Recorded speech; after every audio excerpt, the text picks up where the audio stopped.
ದೇಶಭಕ್ತರು ಯಾರು ಅನ್ನುವ ಪ್ರಶ್ನೆ.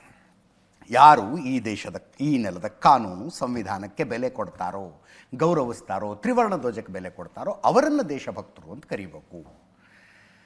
ನನ್ನ ಧಾರ್ಮಿಕ ನಂಬಿಕೆಗೆ ಧಕ್ಕೆಯಾಗಿದೆ ಅನ್ನುವ ಕಾರಣಕ್ಕೆ ಪೊಲೀಸ್ ಸ್ಟೇಷನ್ನು MLAಗಳ ಮನೆಯನ್ನು ಸುಟ್ಟವರ ಪೈಕಿ ಅವರು ಅಮಾಯಕರು ಕೇಸ್ ವಾಪಸ್ ತಗೋಬೇಕು ಅಂತ ಓಡಾಡಿದ್ರೆ ಅದನ್ನು ದೇಶಭಕ್ತರ ಪರವಾಗಿ ನಿಂತ್ಕೊಂಡಂಗ, ದೇಶದ್ರೋಹಿಗಳ ಪರವಾಗಿ ನಿಂತ್ಕೊಂಡಂಗ ಅಲ್ವಾ? ಈಗ ನನ್ನ ಧಾರ್ಮಿಕ ಭಾವನೆಗೆ ಧಕ್ಕೆ ಆದರೆ ನಾನು ಏನು ಮಾಡಬೇಕು ಅಂತ ಕಾನೂನು ಹೇಳತ್ತಪ್ಪ. ನಾನು ಹೋಗ್ಬೇಕು, ಕಂಪ್ಲೇಂಟ್ ಕೊಡ್ಬೇಕು ರೀ ಪೊಲೀಸ್ ಸ್ಟೇಷನ್ಗೆ.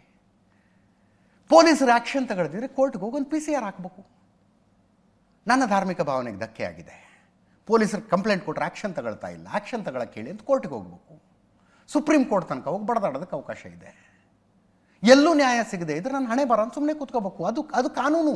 ಈ ದೇಶದ ಸಂವಿಧಾನ ಹೇಳಿರೋದು ಅದನ್ನು ಬಿಟ್ಟು ನನ್ನ ಧಾರ್ಮಿಕ ಭಾವನೆಗೆ ಧಕ್ಕೆ ಆಗಿದೆ, ಧಾರ್ಮಿಕ ನಂಬಿಕೆ ಧಕ್ಕೆ ಆಗಿದೆ, ಪೊಲೀಸರು ಆರೋಪಿನ ಕರ್ಕೊಂಬಂದು ಕೂಡಿಸ್ಕೊಂಡಿದ್ದಾರೆ, ಆ ಆರೋಪಿನ ನನ್ನ ಕೈ ಕೊಡಿ, ನಮ್ಮ ಕೈ ಕೊಡಿ, ಇಲ್ಲದೆ ಹೋದ್ರೆ ನಾವು ಸುಮ್ಮನೆ ಇರೋದಿಲ್ಲ ಅಂತ MLA ಮನೆಗೆ, ಪೊಲೀಸ್ ಸ್ಟೇಷನ್ ಮನೆಗೆ ಬೆಂಕಿ ಹಚ್ಚಿದ್ರೆ ಶಾಸಕರ ಕ್ರೆಡಿಟ್ ತಗೋತಾರೆ. ಅವ್ರು ಹೇಳಿದ್ರಂತ ಅವಾಗಲೇ 4-6 ಕೋಟಿ ಖರ್ಚಾದರೂ ಪರವಾಗಿಲ್ಲ ಬಿಡಿಸ್ಕೊಂಡು ಬರ್ತೀನಿ ಅಂದಿದ್ರಂತೆ.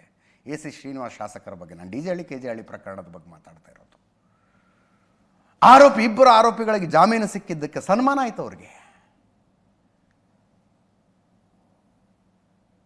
ಸಚಿವ ಸಂಪುಟದ ಮುಂದೆ ಪ್ರಪೋಸಲ್ ಬರುತ್ತ್ರಿ, ಅಮಾಯಕರನ್ನ ಬಿಡುಗಡೆ ಮಾಡಿ ಅವ್ರ ಮೇಲಿನ ಕೇಸ್ ವಾಪಸ್ ತಗೊಳ್ಳಿ ಅಂತ. ದೇಶ ಪ್ರೇಮಿಗಳ ಪರವಾಗ, ಈ ದೇಶದ ಸಂವಿಧಾನದ ಪರವಾಗಿ ನಿಂತ್ಕೊಂಡವ್ರಿಗೆ ಕೇಸ್ ವಾಪಸ್ ತಗೊಳ್ಳೋದು, ಈ ದೇಶದ ಕಾನೂನಿನ ಪರವಾಗಿ ನಿಂತ್ಕೊಂಡವ್ರ ಮೇಲಿನ ಕೇಸ್ ವಾಪಸ್ ತಗೊಳ್ಳೋದ? ಹಳೆ ಹುಬ್ಬಳ್ಳಿ ಗಲಭೆ ಏನಾಯಿತು? ಸೇಮ್ ಇನ್ಸಿಡೆಂಟ್ ತಾನೇ. ಧಾರ್ಮಿಕ ಭಾವನೆಗೆ ಯಾವನೋ ಧಕ್ಕೆ ತಂದಿದ್ದಾನಪ್ಪ, ನಾವು ನುಗ್ಗುತ್ತೀವಿ ಪೊಲೀಸ್ ಸ್ಟೇಷನ್ಗೆ. ಆಮೇಲೆ ಅಮಾಯಕರ ವಿರುದ್ಧ ದಾಖಲಾಗಿರುವ ಪ್ರಕರಣಗಳನ್ನು ವಾಪಸ್ ತೆಗೆದುಕೊಳ್ಳಬೇಕು. ಯಾರು ನಿಂತಿದ್ರು ಸಂವಿಧಾನದ ಪರವಾಗಿ, ಯಾರು ನಿಂತಿದ್ರು ಕಾನೂನಿನ ಪರವಾಗಿ. ಈ ವಾದನೆ ವಿಚಿತ್ರವಾಗಿದೆ. ಇದು ಹೌದ್ರಿ, ಸಂವಿಧಾನದ ಪರವಾಗಿ ಎಲ್ಲರೂ ನಿಂತ್ಕೊಳ್ಬೇಕು, ಈ ದೇಶದ ಪ್ರತಿಯೊಬ್ಬ ನಾಗರಿಕನ ಕರ್ತವ್ಯ ಅದು. ಕಾನೂನಿಗೆ ತಲೆಬಾಗಬೇಕು, ಈ ದೇಶದ ನಾಗರಿಕನ ಕರ್ತವ್ಯ ಅದು.